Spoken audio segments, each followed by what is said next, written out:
Wow. Nous voilà pour la troisième question, la question la plus importante. Un donné non enregistré, c'est quoi une donnée? Et c'est quoi une base de données? C'est-à-dire, on vous parle d'une base de données. On parle en oracle, supposons, on fait un enregistrement en oracle sans utiliser la fonction commit. Je pense que c'est un enregistrement qui n'a pas d'importance ni de sens parce que sans la fonction commit, c'est grâce à cette fonction commit qu'on peut enregistrer tout enregistrement effectué dans le fichier. Vous savez, une base de données, c'est l'ensemble des fichiers. On a quatre fichiers. Fichier journalier, fichier de contrôle, le fichier de données qui va récupérer les fichiers de données, ce n'est rien d'autre que ce sont les tables, les views, les séquences. Et vous savez, le fichier de contrôle, c'est-à-dire c'est la partie interface d'identification d'un utilisateur. Et vous savez, les fichiers journaliers, par des son nom l'indique. Et vous savez vraiment l'architecture d'une base de données, c'est en Oracle, on a la partie base 2, on a la partie instance et la partie base de données. Je ne rate pas dans tout ceci. Inch'Allah, un jour, je vais faire un cours spécialement avec Oracle, administration sur Oracle. Et vraiment, c'est très cool l'informatique. On va se consacrer maintenant avec nos fichiers qui vont nous permettre, vous voyez ici, dès qu'on lance notre application, je vais vous montrer l'exemple que je vais vous faire.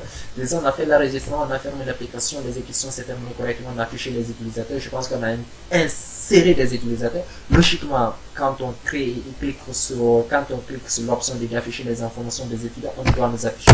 Voilà, on nous dit aucun étudiant n'est saisi parce qu'on n'a pas enregistré, on est quitté de l'application sans enregistrer. Toute information qu'on avait saisie, c'était stocké au niveau de la mémoire temporaire, de la mémoire temporaire, c'est-à-dire la mémoire vive, c'est-à-dire la RAM.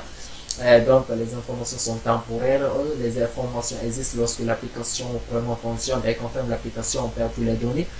Donc, notre objectif ici, c'est de quoi? C'est de créer un fichier au niveau du disque dur principal, c'est-à-dire la mémoire morte, ça l'indique. On ne peut pas les donner si sont moins que l'utilisateur parle jusqu'au niveau du fichier source, supprimer les données et supprimer le fichier en question. Donc, c'est ça qu'on va essayer de faire. C'est la partie la plus importante aussi dans tout ceci parce qu'il ne s'agit pas d'insérer sans fermer l'application, on peut toutes les données. C'est pas une base de données. Donc, on va essayer de faire ça. C'est ça la troisième question. Je vais vous montrer, même vous allez lire, c'est quoi écrire une procédure permettant de recopier dans un fichier les informations concernant un étudiant. Ok? Donc, les informations concernant un étudiant, on recherche un étudiant. Ok, on va faire rechercher, on va créer recherche, on recherche l'étudiant, on trouve l'étudiant et on le colle. Ça, c'est bien, ça marche très bien, rien ne change jusqu'ici. On va travailler avec notre manière ancienne, on ne change absolument rien. On va continuer avec cette procédure, utiliser cette procédure. Et je pense que vous avez déjà quelques connaissances avec tout ce qu'on a vu parce qu'on a utilisé deux ou trois fonctions à la fois. Je sais que vous connaissez vous connaissez cette procédure de passage paramètre formel en paramètre effectif.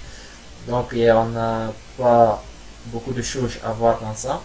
Comme je vous ai dit, c'est juste maintenant les fichiers. Les fichiers, on sait que les fichiers, leur objectif, c'est de enregistrer les informations saisies. Donc, on va venir au niveau de déclaration fonction. On va déclarer ici une fonction qu'on va nommer enregistrement. Et c'est une fonction qui ne retourne absolument rien, donc pas un résultat à retourner. Donc, on met void. Ça, c'est une fonction par défaut qui se trouve dans le système.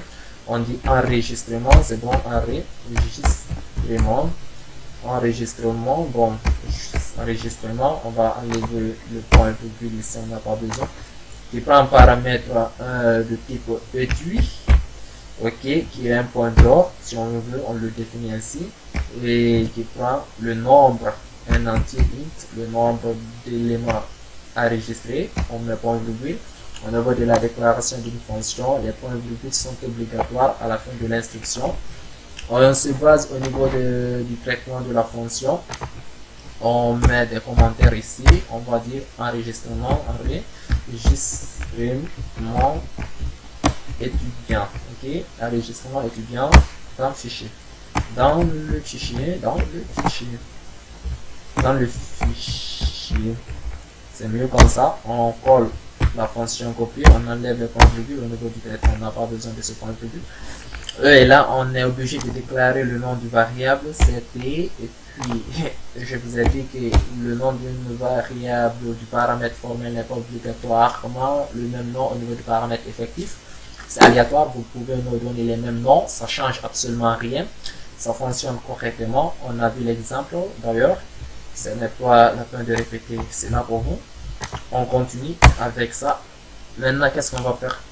On a besoin d'abord d'un entier int i. On va effectuer ici la rechercher l'information de l'étudiant dans le tableau et le coller dans un fichier.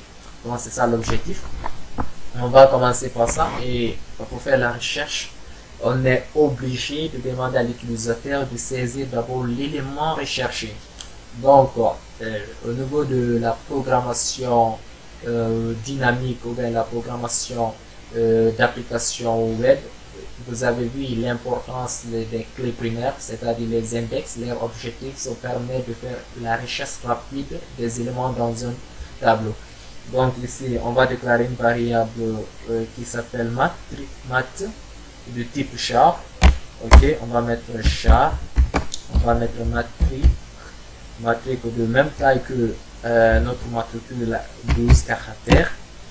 Ok, on va dire à l'utilisateur de donner le matricule de l'étudiant qu'il recherche. Donc on met printf, on va dire à l'utilisateur donner le matricule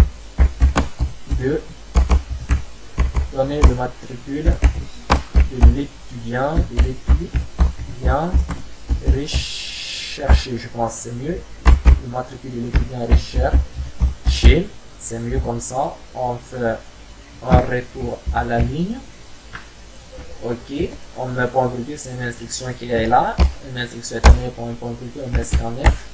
On va lire le matricule de l'utilisateur pour qu'on permette à l'utilisateur de pouvoir saisir au clavier. C'est du type char.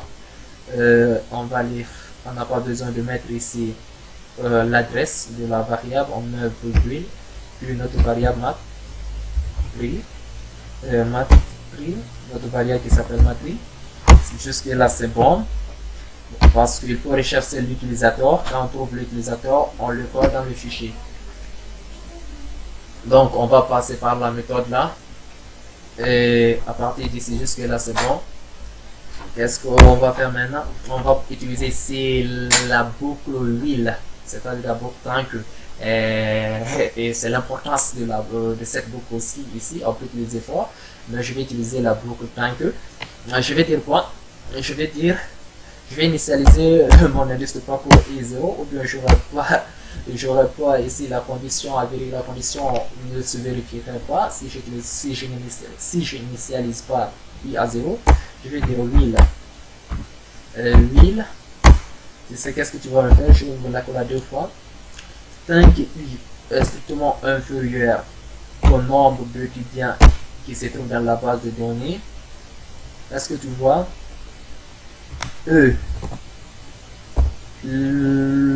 matricule saisi par l'utilisateur est différent du matricule qui se trouve dans la table, dans la base de données, différent de la matricule qui se trouve dans la base de données. Tu me incrémentes i passe à i++. Ok, ça c'est une manière de faire la recherche. Ok, on va dire maintenant si la condition i inférieure au nombre d'étudiants est vraie, cela veut dire qu'on a trouvé vraiment l'étudiant qu'on recherche. Dans le cas contraire, on dit l'étudiant n'existe pas dans la base de données. Donc, qu'est-ce qu'on va faire? On va dire si la condition i inférieure au nombre d'étudiants qui se trouvent dans la base de données, cette condition est vraie, on va dire qu'on a retrouvé l'étudiant. Donc on peut ouvrir notre fichier, saisir l'information de l'étudiant à partir de ici, ou bien créer une variable qui va récupérer l'information de l'étudiant après ouvrir un fichier, et file. Ok, file, je mets un point, je dis étudiant. Ok, étudiant, c'est bon. Je mets un point virgule. je dis maintenant ici qu'est-ce qu'on fait. Comme est un fichier, on va faire un fichier, donc on n'a pas besoin d'initialiser. Je vais initialiser ça en null. Je vais dire null. Ok, jusque là c'est bon. Si je vais créer la fonction recherche à part. Je recherche quand on travaille avec la fonction, je pose la condition là. On peut utiliser parce qu'on a besoin de cette fonction dans beaucoup de cadres. Je peux utiliser une fonction là et je vais appeler une fonction dans une fonction. Vous allez voir, ça marche très bien, pas de problème. Là, comme je vous assure, mais pour l'instant, on va continuer comme ça. Je vais dire qu'est-ce que tu vas me faire. J'ai déclaré un fichier, j'ai déclaré un fichier. Maintenant, je vais ouvrir le fichier, je vais dire étudiant, file. Je vais dire fopen, ouvre-moi le fichier. Je vais donner l'emplacement par défaut. Le fichier va se trouver dans le même répertoire, c'est-à-dire dans le projet test, dans notre projet. Donc, je vais dire ici enregistrement, enregistre.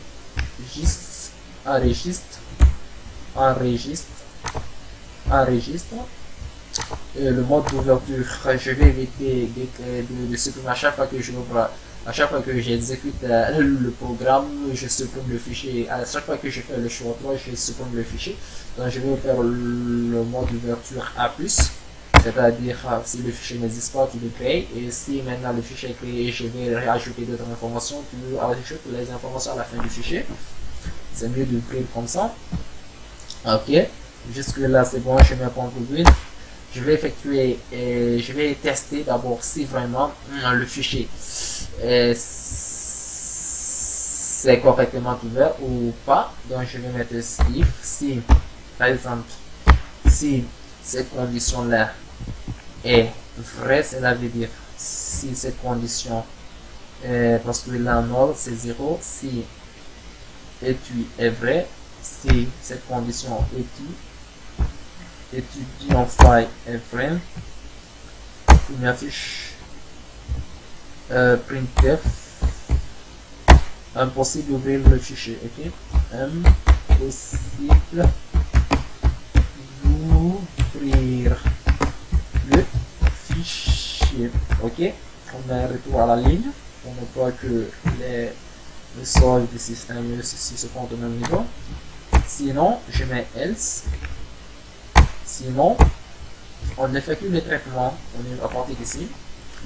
Parce qu'on est rentré dans cette condition i égale à, donc on effectue ce traitement, on va créer l'étude à partir de l'indice i à position 5, donc on effectue le traitement, on va faire dans le fichier, on va dire copie effectuée avec 6. Donc qu'est-ce qu'on va faire? Regardez, on va maintenant pour écrire dans un fichier, c'est fprintf. Ok, bon, c'est comme c'est d'écrire les informations, j'ai besoin de copier tout ce qui est là. Ok, moi j'ai besoin de copier tout ce qui est là. Seulement je vais changer certains trucs. Vous allez voir, c'est le même truc. Fprintf, je change ça. Je enlève tout ça, je fais CTRL-C, CTRL-V. Je fais seulement fprintf, mais attendez, je vais tabuler un peu ce code. Voilà. Je mets ici F. Cette fois-ci, au lieu de faire ça, je vais donner le nom du fichier, c'est étude file. J'ai besoin de ce nom. Ok, je vais mettre d'abord un point virgule, ce qui sépare. Voilà. Jusque là, vous voyez très bien. Je pense que je n'ai pas fait grand chose. Il va vous faire perdre. Je mets le F. Je mets le F. Je mets le CTRL-V, je t'appuie. Bon, date de naissance, c'est bon comme ça. Je mets F. Bon, moyenne, je vais afficher ça dans le fichier aussi. Je fais F. Je fais le même F. Le même F. Ok, je mets algo. Je copie tout ça. Je copie tout ça. Je copie tout ça. Je copie tout ça. Oh non, non, non, non, non, non, j'ai rappelé 2 fois la même commande. Je copie tout ça. Je pense que. Oh, ce qui se passe. Voilà. Voilà. Je mets le F. Je ça change absolument rien. Oh. F, cela veut dire quoi? Tout ce qui est dans le code s'affiche correctement comme ça, c'est tout. Comme dans le fichier. La variation est recherchée pour le processeur. Trouver la valeur et l'afficher dans le fichier. Donc, fprintf peut prendre un argument 2 et 3 paramètres en argument. Il peut prendre 3 arguments, 2 arguments. Si je mets le code de formatage, il faut que je définis le type de variable, la valeur et le nom du variable. Vous connaissez ça. Donc, après tout ça, j'ai affiché un message en bas, j'ai dit printf. J'ai dit copie effectuée avec succès. C'est bon, hein? Ok, pour que l'utilisateur puisse comprendre comment copie effectuée. Copie effectuée avec succès. Succès. Ok, succès. C'est bon. Je fais un retour en ligne. Bon, pour que le message système et tout pour se voir là en face.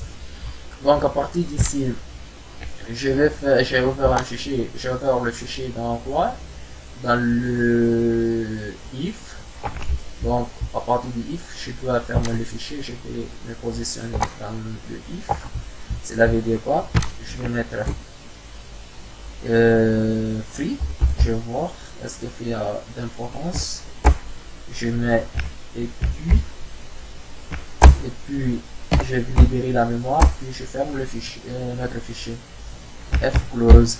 Ok, Fclose, je ferme le fichier et puis jusque là c'est bon. Je retourne absolument rien. Je vais revoir le code source. Ok. Je n'ai pas besoin de faire quoi que ce soit. Je recherche l'étudiant. Si l'étudiant existe, on me dit que l'étudiant existe. Donnez le matricule. Ok. Ok. Si cette condition est vraie, on me dit que l'étudiant existe. Dans le cas contraire, l'étudiant existe, on effectue ce traitement. Else. Je vais faire la négation de celui-ci, else. Et sinon, on me dit, sinon, pour afficher printf, l'étudiant n'existe pas. L'étudiant, ok.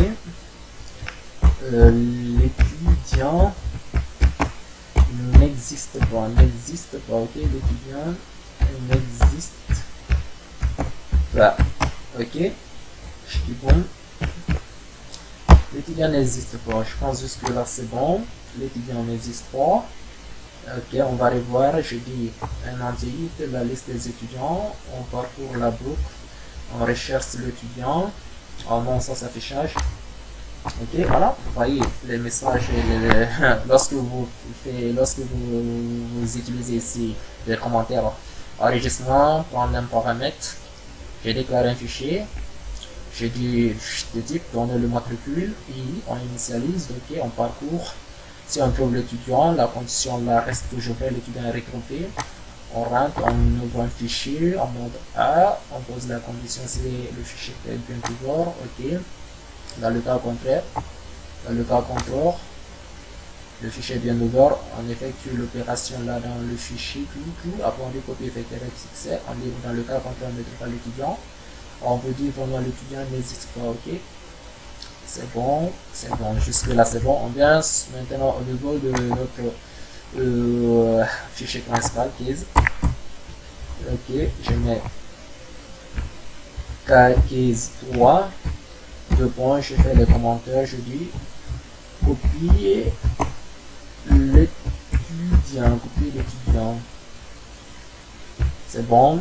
Je rappelle la fonction, l'étudiant c'est quoi? Je dis enregistrement, c'est la fonction. Je prends un paramètre disant, me dit c'est un point CT. Reste, ok, on va suivre ça. Et puis j'ai besoin de tout ceci. CTRL C, donc j'ai un fichier, je n'ai pas besoin de faire ce test parce que après, une fois que j'ai les étudiants, je n'ai pas besoin. Ok. Jusque là c'est bon. Je vous assure pas d'erreur, hein. Je vous assure on va tester et voir s'il y a des erreurs, quelques anomalies. On va essayer de corriger. Ok. On vous dit quelle est l'erreur. Bon, on n'a pas mis le F. C'est la position de F par rapport à T. C'est ça l'erreur. Bon, c'est pas grave. Donc, vous voyez, tout fonctionne très bien, on n'a pas de problème. Bon, le code maintenant commence à s'écrire un peu, on va voir. On va inscrire un étudiant, matricule 15, je vais faire son nom. Je mets 7, 8 mois 2017, 7, 8, 9, 7, 8, ok. On va chercher l'étudiant, il est la 15, dans 3, on fait donner le matricule de l'étudiant. Par exemple, je donne 10. On vous dit que l'étudiant n'existe pas, la liste des étudiants inscrits. L'étudiant n'existe pas, la liste des étudiants inscrits. Pourquoi il m'a fait cela? La liste des étudiants inscrits, je vais voir.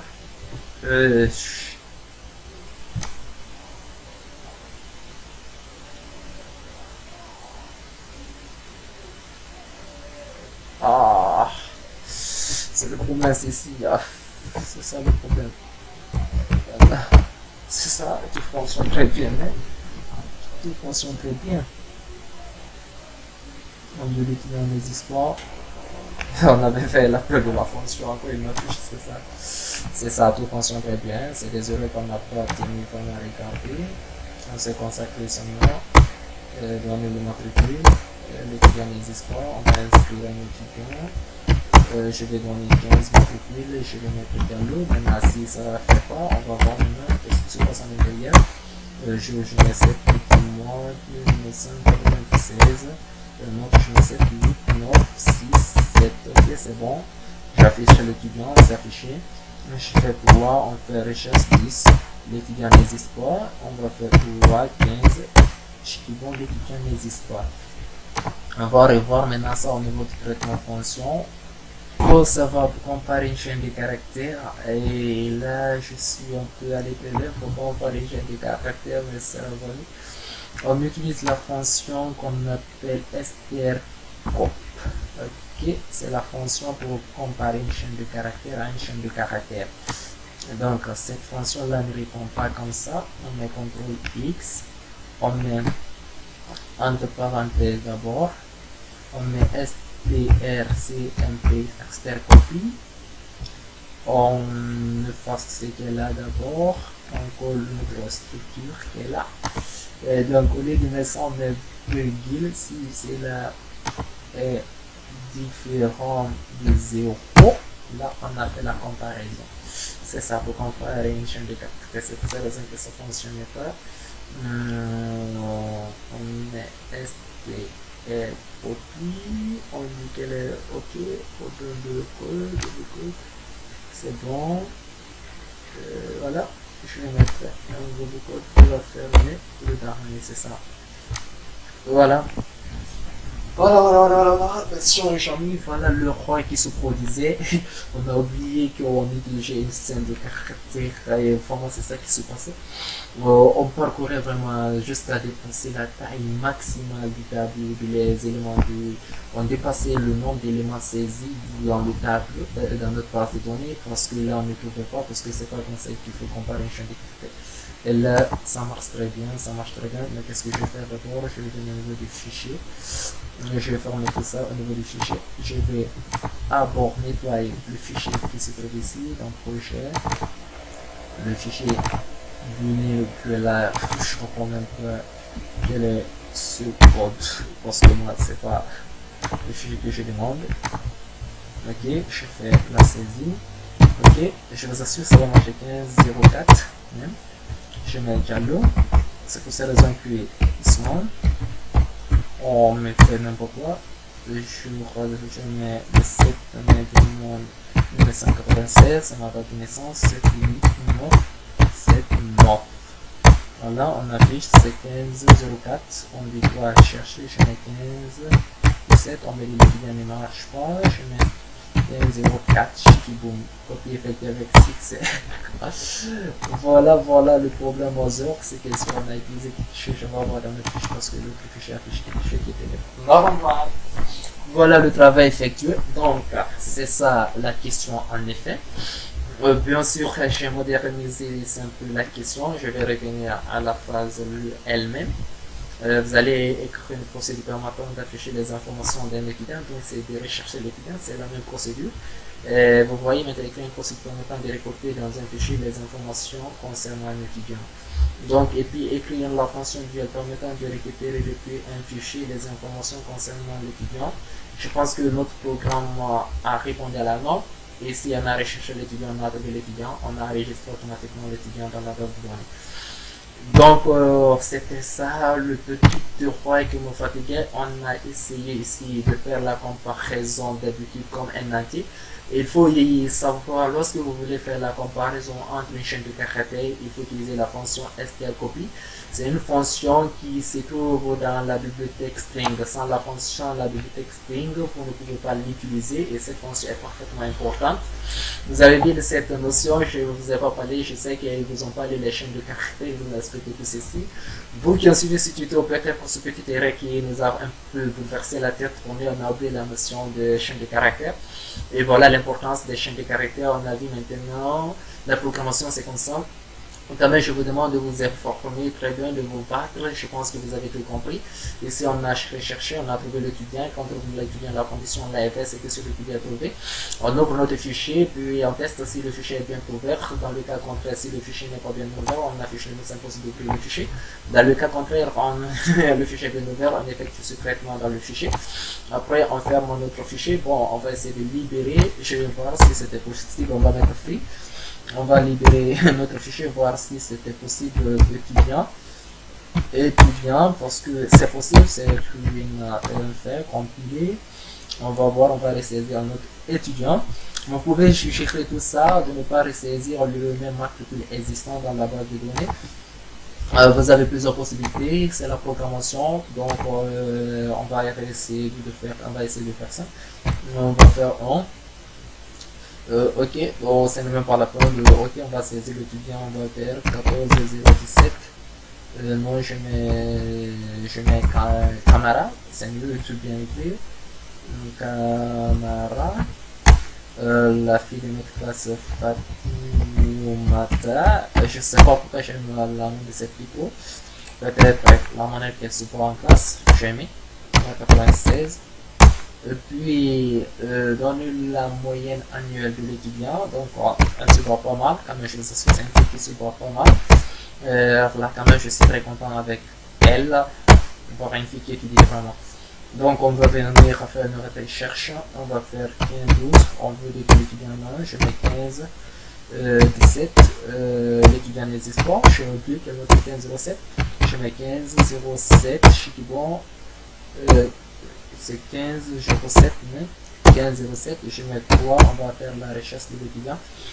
On dit c'est 15-07, le copie effectué avec succès, donc c'est la veut dire que l'étudiant existe. On a retrouvé l'étudiant, ce copie s'est passé exactement, on a copié l'étudiant dans le fichier, on a libéré la mémoire, vous allez voir pour même Chikiboom.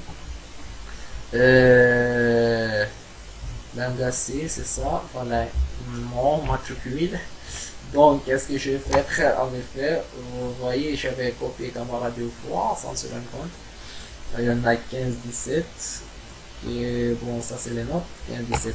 Donc, je peux faire un petit truc pour vous. La dizaine, vous allez vous battre pour faire ça. Après que vous mettez copie fait avec succès, vous mettez un printf pour séparer dans le fichier la première copie à la seconde, un printf. Un retour à la ligne, bon, un petit slash n, ok, bon, c'est ça. Dès qu'on copie l'information de la première personne, on copie l'information de la seconde personne. Je vais vous montrer ça tout de suite. On peut faire toujours, on peut continuer parce que les utilisateurs Camara Fragment existent. Je vais tester si on a 15-07, on va vous copier avec succès. Est-ce que j'ai l'autre étudiant 15-04? Non, l'étudiant n'existe pas, c'est ça, tout fonctionne très bien. On vient au niveau du fichier, vous allez voir qu'il y a une ligne qui sépare l'autre 1504 et cette 1504. Ok, vous allez voir ligne de séparation. Ah ben, j'ai pas mis dans un fichier. J'ai pas mis dans le fichier en question. J'ai pas mis dans le fichier. Donc, pour le mettre dans le fichier, je vais ce petit bout de code. Ouais. j'ai pas mis dans le fichier, c'est ça, pour le mettre dans le fichier, je vous ai dit que la concept printf peut prendre 2 arguments, 3 arguments, c'est obligatoire. Si vous mettez le code de formatage, là il faut définir dans quelle variable vous voulez accéder pour copier. Donc si j'ai pas mis un code de formatage, je demande affichement de ça dans le fichier étudiant, je compile, et cette fois-ci vous allez voir la différence tout de suite. Je compile, j'ai écrit la même format que camarade, je fais ça.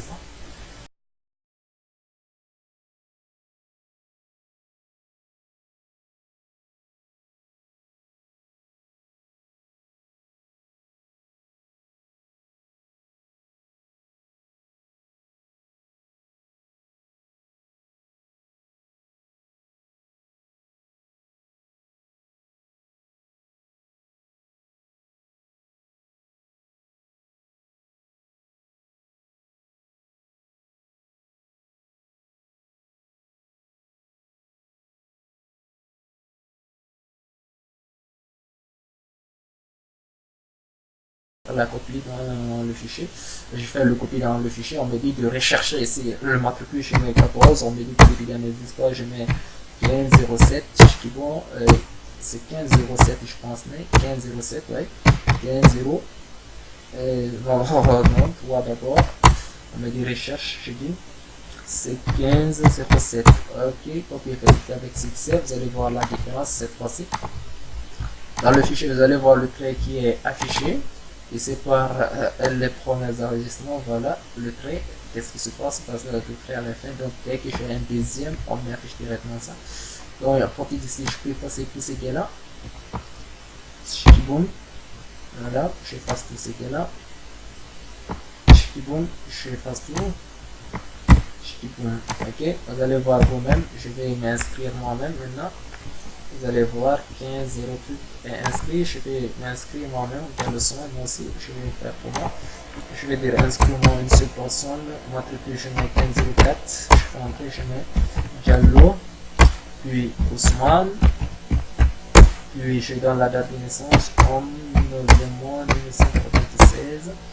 Moyenne 7, 8, 5, 9. Je sais pas si c'est la moyenne, mais juste pour la peine. On me dit qu'il y a 1504. Ouais, je effectue la recette, je mets 1504, c'est ça, on met du côté effectué avec succès.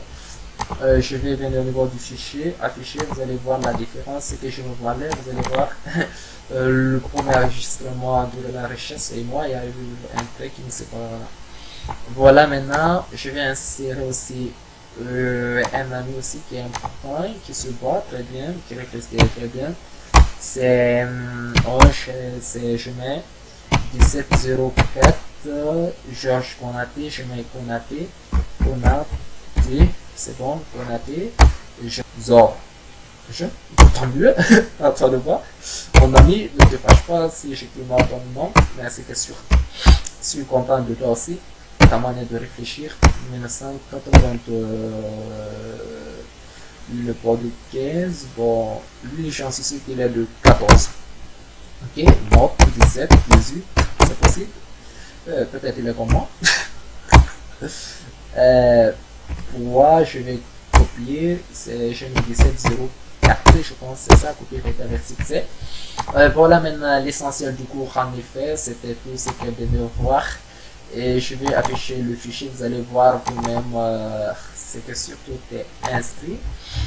J'ai le premier inscrit de l'étudiant que j'ai recherché qui s'écrit dans la base, c'est Kamara Fatoumata, date de naissance, note, Diallo Ousmane, Konaté Georges, j'écris peut-être Georges, je ne sais pas. Et voilà le travail qu'ils nous ont demandé. Et puis je vais répondre un peu à la question qu'ils nous ont demandé à la partie 2. On dit une procédure permettant d'afficher l'information d'un étudiant. Donc l'information d'un étudiant, on va rechercher l'étudiant, si on le trouve, on affiche dans les cas confondus que l'étudiant n'existe pas. C'est très simple de modifier. Donc je vais au niveau de l'affichage. Au niveau de l'affichage, je vais recopier d'abord cette instruction qui est là, jusqu'ici. Tout ce qui est là d'abord jusque là c'est bon, j'ai besoin de copier ça, rechercher, c'est pour ça raison que je vous dis vous devez créer une fonction recherche et puis l'inclure à chaque fois que vous avez besoin. Ok, à partir d'ici la liste des étudiants, C'est vrai. Et bon, j'ai pas besoin de faire tout ceci. Et une boucle fort, pas d'importance tout ça ici, la liste des étudiants. À partir d'ici, je peux enlever ça. Si la condition est vraie, je coupe ça. Je n'ai pas besoin de ça. Je parcours, on me demande la liste des étudiants, cher, donner le matricule de l'étudiant à rechercher. Au lieu qu'on me dise liste d'étudiants, je vais déposer ça, je vais dire cette fois-ci. Dans la boucle, dès qu'on trouve la condition est vraie, je mets la liste de l'étudiant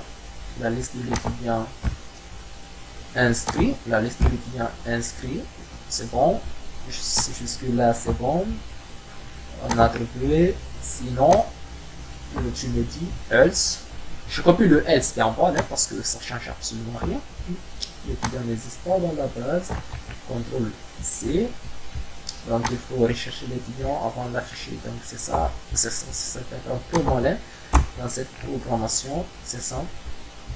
Bon, pas d'erreur, je vous assure, ça fonctionne très bien. Je vais faire seulement copier, si j'avais déjà créé une fonction de recherche, j'allais faire ça et inclure. Et je vous assure, je ferai ça sur un prochain tuto, pour aujourd'hui pas sur la fin de ce tuto, mais spécialement pour vous comment inclure une fonction dans une fonction. Ok, avec la programmation modulaire, on va tester ce code, si ça marche comme on l'a dit. Je vais inscrire 2 étudiants cette fois-ci, donner la taille maximale, je mets maintenant cette fois-ci 15, je mets Jal, je mets OIS, je mets cette fois-ci 2017, c'est juste voir comment ça marche, je n'ai pas besoin, même si on me dépasse. Et puis on me dit à l'étudiant 2, je mets 12, non, je mets ok, je mets Kama, ok, je donne la date de naissance, 8 mois 2017, bon, je n'ai pas besoin de tout ça. Ok, 2, on me demande de donner le matricule de l'étudiant, reste je mets 17, on me dit que l'étudiant n'existe pas, je mets 2, je mets 15, on affiche seulement l'étudiant, ce qui est bon. C'est la de quoi ça marche, je mets encore 2, je donne 12, l'étudiant, on affiche l'étudiant 12. C'est la de notre code marche très bien, on a répondu à toutes les questions, on s'est basé à la question, on a répondu à toutes les questions. Mes amis, enfin, je on se limite ici avec ce tuto. Au prochain tuto, j'aimerais que vous vous exercez à retrouver un étudiant dans un... Essayez de traiter la question 4. Je vais continuer sur la suite du sujet parce qu'il y a 2 domaines à faire. À plus.